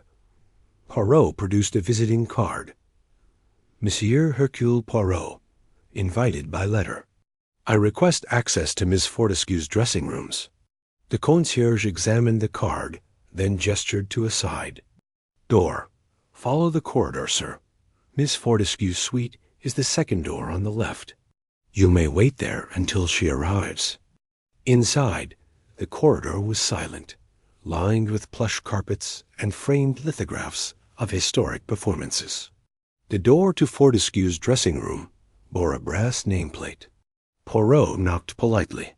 Moments later, the door opened to reveal a tall woman in a silvery dressing gown, Isabella Fortescue herself. Her auburn hair was pinned back, but her eyes glowed with urgency. Monsieur Poirot, Inspector Japp, she said in a warm contralto. Thank you for coming so quickly. I fear I may not survive tonight's invitation. She stepped aside to allow them in. The dressing room was adorned with plush chairs, a vanity mirror framed by electric bulbs, and an empty stand where a violin should rest. A single candle flickered beside a music score on the desk. Poirot surveyed the room. Miss Fortescue, when did you last see your violin? She crossed to a glass-fronted cabinet. Just after rehearsal, around 3 o'clock. I placed it here, ready for tonight's performance. When I returned an hour ago, the cabinet was unlocked and the violin gone. Unlocked? Hastings echoed. Did you leave it unlatched? I never touched the lock, she said, voice trembling. Merton ensures it's secure. Poirot nodded. Merton? A new name. I understand he's your personal attendant. Yes, an old family friend, really. He would never betray me. Yet someone has access, Poirot observed. Miss Fortescue. Who else holds a key? She thought for a moment. My teacher, Maestro Lemaire, for lessons. And Sir Reginald Pemberton, the orchestra director, in case of emergencies. 2. Persons of interest, then. Poirot turned to Japp. Inspector, secure the exits and discreetly question the staff. Hastings, assist Miss Fortescue in recalling any unusual occurrences. Hastings gestured to a settee. Miss Fortescue, were there any visitors to your suite today? She sank onto the seat. Only Maestro Lemaire, to collect my bow for adjustments. And Lady Winthrop, who brought me refreshments. Refreshments? Poirot inquired. She smiled wanly. Tea and biscuits. Unremarkable, but she insisted on staying to chat about my upcoming concert. Poirot's eyebrows lifted. Yet even unremarkable visits can conceal purpose. Keep those names in mind. He strode to the empty violin stand and examined the velvet lining. Note the impressions. They correspond to the violin's contours. But see here an indentation at the scroll suggests the thief replaced it hastily, perhaps to remove a hidden note. He withdrew a small brush from his pocket and dusted the stand gently, revealing a faint smudge of powdered pigment. A mark of rouge à cosmetic smear, likely from Lady Winthrop's gloves. Lady Winthrop, Isabella's socialite friend, became a person of interest. Hastings jotted notes furiously. Poirot returned to Fortescue's desk with the music. Score lay untouched. And this candle. The light flickers oddly. Does your suite have any external windows? No, she answered. It's an interior room beneath the stage. Then our midnight summons refers not to a location, but to time. You must appear here at the stroke of 12, without your violin, to receive, perhaps to recover it. Fortescue shuddered. I scarcely sleep for fear. Poirot clasped her hand reassuringly. Fear is the handmaiden of mystery, mademoiselle. But together we shall dispel it. He smiled gently. At midnight I shall await the serenade in this very chamber. And when the thief arrives, we shall be ready. As they left the dressing-room, Hastings exhaled. Poirot, what do you think? Lady Winthrop, Maestro Lemaire, or Sir Reginald? Poirot's eyes danced. Each has motive and means. But only one has the nerve to summon Miss Fortescue into the dark. This evening, Mies Amos, we listen for a note out of place and discover whose shadow dances beyond the music. With that, they prepared for the next act in a drama set under the Philharmonic's vaulted halls 1, where a missing Stradivarius and a midnight serenade would compose the final movement of an elegant, cunning mystery. Chapter 18. The Midnight Serenade. The clock in the Royal Philharmonic Hall tolled the first chime of midnight as Hercule Poirot, Inspector Japp, and Captain Hastings concealed themselves behind the velvet-draped curtains of Miss Fortescue's dressing chamber. The empty violin stand stood like an altar to the crime, its velvet interior still bearing the rouge-smudged impression. Outside the stage, the hush of an empty auditorium amplified every footstep and distant echo. Poirot leaned forward, his eyelash finely attuned. Mies Amos, observe, the room is sealed from within. No one can enter without a key. Yet an intruder must arrive with intention, and with the note's promise of a serenade. Hastings tightened his grip on his notebook. Do you think they will play the violin themselves? Possibly, Poirot replied.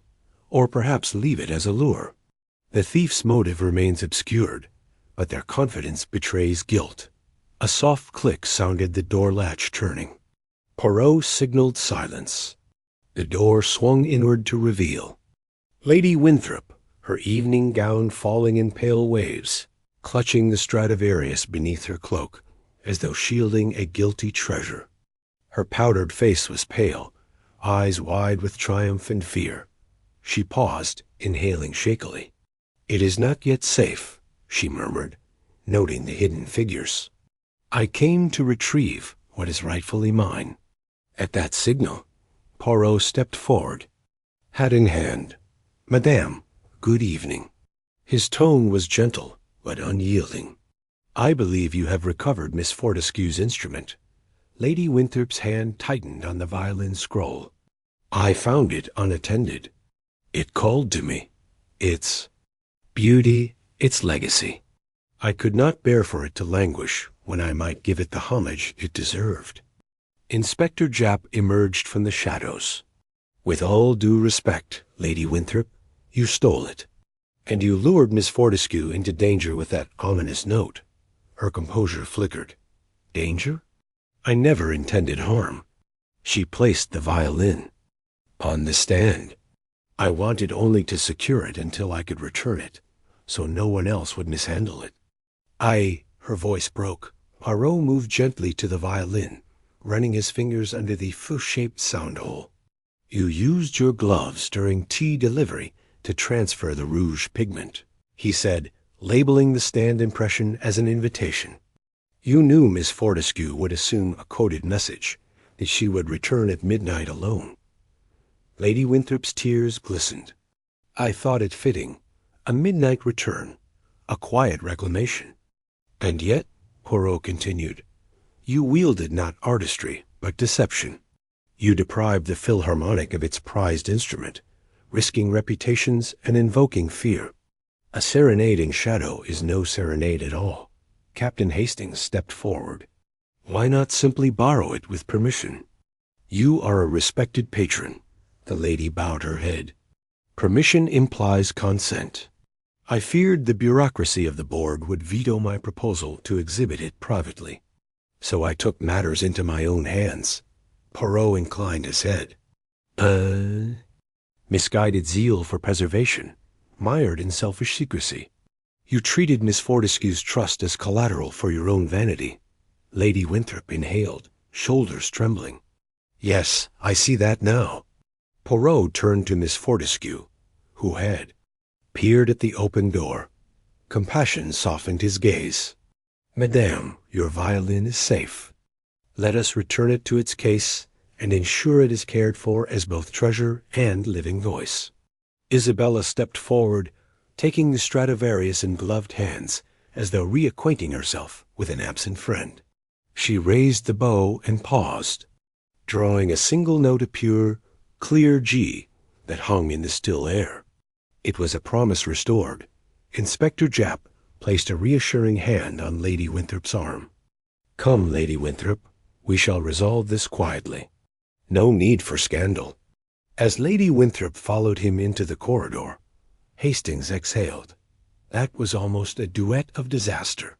Poirot smiled, tucking the bow safely into its case. "We have heard the final note, Hastings. Let us now ensure it resonates rightly." The next morning, the Philharmonic's board convened in a sunlit chamber. Poirot and Japp presented their findings with discreet candor. Isabella Fortescue's faithful service, Lady Winthrop's misguided intervention, and the safe return of the midnight serenade Stradivarius.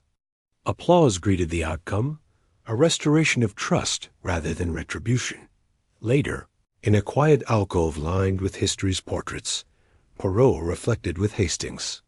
A mystery of artistry, yes, but also of human nature. Preservation taken too far becomes theft, and secrecy becomes betrayal. Hastings nodded. "Another case closed, Poirot. But it feels different, less tragic, more hopeful." "Because music itself is a symbol of harmony," Poirot observed. "When its voice is silenced, we feel loss keenly. Yet when it is restored, as we have done, the world regains its melody. As they departed the hall, Isabella Fortescue approached, violin case in hand. Monsieur Poirot, Captain Hastings, Inspector Japp, my deepest gratitude. You have given me back more than an instrument. You have given me peace of mind.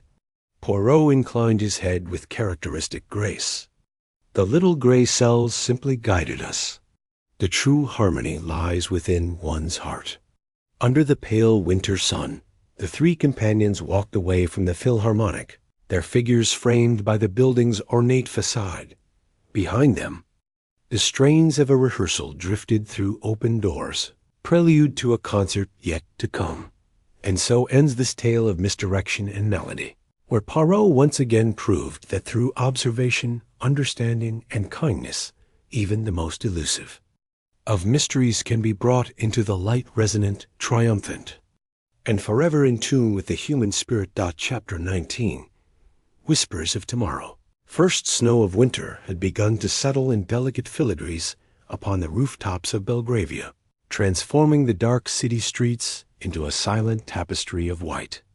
In the quiet stillness, number 16 Grenadier Row stood dignified and unassuming, its windows glowing with warm lamplight that spoke of comfort and renewal. Inside, the household moved with an easy calm, each member attuned to the rhythms of a life that had once teetered on the brink of tragedy. Yet the echoes of past events, murder, betrayal, reconciliation lingered like footprints in freshly fallen snow, retracing the paths Hercule Poirot had so deftly navigated. It was late afternoon when Poirot arrived, stepping deliberately through the front door, his polished shoes leaving clean impressions on the hallway's patterned carpet. He was greeted by Merton, the ever-stoic butler, whose somber reserve had softened into a quiet warmth over the months of careful restoration. Mrs. Sinclair bustled forward with a pot of spiced tea, a scent of cinnamon and orange peel promising solace against the chill. Tom Reeves, now promoted and bearing a new confidence, stood nearby adjusting the fire's logs to coax a brighter flame. Lucinda March, returned from her journey to Paris with Theodore Rivenel, lingered by the mantel, a portrait of renewed purpose and gentle serenity. Monsieur Poirot, Merton intoned, inclining his head with respectful precision. It is good to welcome you back to number 16. Poirot, hat in hand, allowed himself the merest smile. Thank you, mon ami. The corridors of this house have become dear to me. He released a breath as Mrs. Sinclair poured steaming tea into a dainty cup. Ah, the aroma of home. With graceful precision, he settled into his accustomed wingback chair by the hearth. The others clustered around, forming an intimate semicircle that spoke of companionship forged through adversity. Lucinda was the first to speak. We have much to share, Monsieur Poirot. Theodore and I have been working with the trustees of the Widows' Fund. The legal heirs have decided to endow a scholarship in Oswald Fexby's name, an academic prize for students of forensic accounting. Poirot's eyes brightened. A most fitting tribute. From tragedy, knowledge grows. From loss, opportunity blossoms. Bravo. He gestured to Tom Reeves. And you, young man, how fare your studies? Tom beamed. I've enrolled in evening classes at the City Law College. The solicitor, Mr. Emery, recommended it. I hope one day to become a solicitor myself. An admirable ambition, Poirot said approvingly. You have seen how justice hinges on the smallest detail, as do my little gray cells. Mrs. Sinclair looked on with gentle pride. And I have reopened a small catering business, focused on traditional English fare. I employ several out-of-work staff now, thanks to the trust grant that restored my savings. Poirot inclined his head in respect. Rebuilding through enterprise another form of justice, restoring livelihoods as well as ledger integrity. As the group shared news, the atmosphere felt suffused with a sense of renewal. Only Alice Duncourt remained absent. Her trial had concluded with a sentence in a reformative institution, where she was said to be studying psychology and accounting, pursuing both penance and rehabilitation. Lucinda mentioned her occasionally in letters, speaking of the younger woman's deep remorse and gratitude for a second chance. After a comfortable silence, Poirot rose and walked to the display case beside the mantel. Carefully, he lifted the glass lid to retrieve the silver monogrammed pipe that had once been the instrument of crime. He cradled it in his palm, turning it gently as though it were a fragile relic. "This," he said softly, "remains as a reminder that respite can be ephemeral and that vigilance must be eternal. Yet it also reminds us how forgiveness can heal even the deepest wounds." Lucinda stepped forward.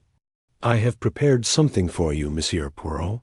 She retrieved a slender volume from a small desk, a beautifully bound diary of her observations, letters, and reflections composed over the course of their ordeal.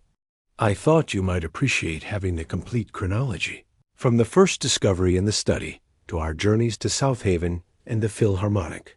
Poirot accepted the book reverently. "Votre memoire is most generous, mademoiselle. Through these pages, one may see how human hearts can be both dark and light, often in the same breath."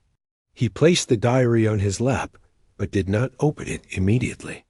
Instead, he looked around at each of them. There, expressions calm, faces alight with possibility. "And now," he said, "we stand at the threshold of tomorrow, guided by the lessons of yesterday." Outside, the snow fell thicker, dusting the window panes in a filigree of crystals. Poirot crossed to the window and pressed a gloved hand against the glass. "Do you hear it?" he asked quietly. They listened, and in the hush of number 16, there came a faint, almost imperceptible sound, the soft chime of sleigh bells from a carriage on the street below. Moments later, a hansom pulled up, and the driver beckoned. Poirot turned. "That is my carriage. I must attend a meeting with the archivists of the British Museum regarding a series of forged manuscripts. But before I depart," he paused, looking at each in turn, "know this, the world remains a place of mystery and peril. Yet in your courage, in your willingness to confront fear with reason, you have shown that the flame of justice can illuminate the darkest of corners. Mrs. Sinclair approached, placing a hand on Poirot's arm. "Please stay for dinner. We have prepared your favorite roast duck à l'orange with winter vegetables." Poirot's mustache twitched in delight. "A temptation I cannot ignore. But alas, my timetable is as strict as my lapses in detective work must be rare." He allowed himself a fond glance at the monogrammed pipe. "Perhaps I shall keep this until my return, another talisman to remind us of what we have overcome." Tom Reeves reached out to close the display case. "We'll look after it, sir," Lucinda added, "and we'll be here, waiting to share more news and more triumphs." Poirot bowed gracefully. "Then until tonight, Nice Amos, I take my leave." He picked up his bowler hat, turned toward the door, then paused. "And remember, every moment you live with kindness, every problem you meet with rational thought, is a step toward preventing future injustices." With that, he exited into the quiet snowfall, the carriage's lamps glowing like golden eyes in the dusk. The door closed behind him, leaving number 16 bathed in hearthlight and hopeful warmth inside. Lucinda closed the curtains against the drifting snow and moved to light the chandelier above the dining table. Mrs. Sinclair arranged the fine china in gleaming silver, humming a soft air of Christmas carols. Tom stood by the sideboard, pouring port for their meal. Merton laid fresh logs in the hearth, the fire crackling to life with renewed vigor. Lucinda crossed to the diary, resting on the mantel, and opened it, reading a passage aloud in soft tones. And so we emerge from the labyrinth, each bearing scars and revelations. The past has taught us that the heart can be treacherous, but also that compassion holds the greatest power to mend what was broken. May our futures be guided by both sound judgment and steadfast kindness. As she closed the page, she caught sight of the silver pipe in its case, beneath the portrait of Oswald Fexby. She placed a gentle finger on the glass. Forever a reminder, she whispered. The others gathered at the table, and the candles were lit, their flickering flames dancing in the crystal. The aroma of roast duck filled the room, mingling with the warm spices of Mrs. Sinclair's secret blend. Outside, the snow continued in solemn procession, covering London in a blanket of serenity. Over dinner, they spoke of their hopes, Tom's studies and dreams of advocacy, Mrs. Sinclair's flourishing business, Lucinda's travels and literary aspirations, and Merton's long-overdue retirement plans to visit his granddaughter in the countryside.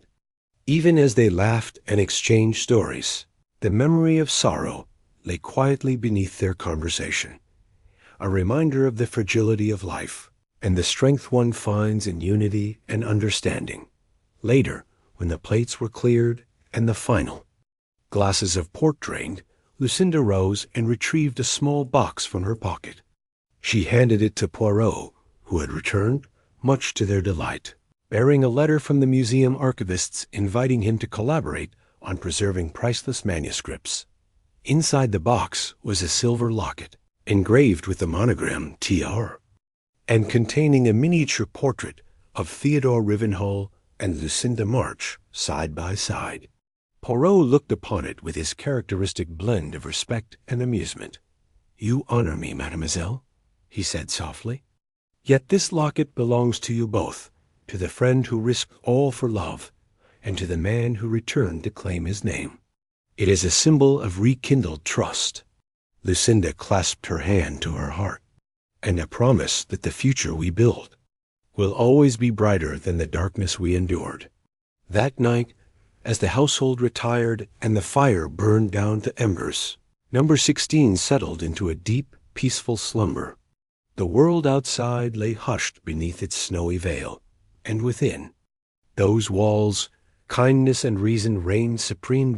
In his chamber, Poirot stood by the window, gazing out at the crystal landscape.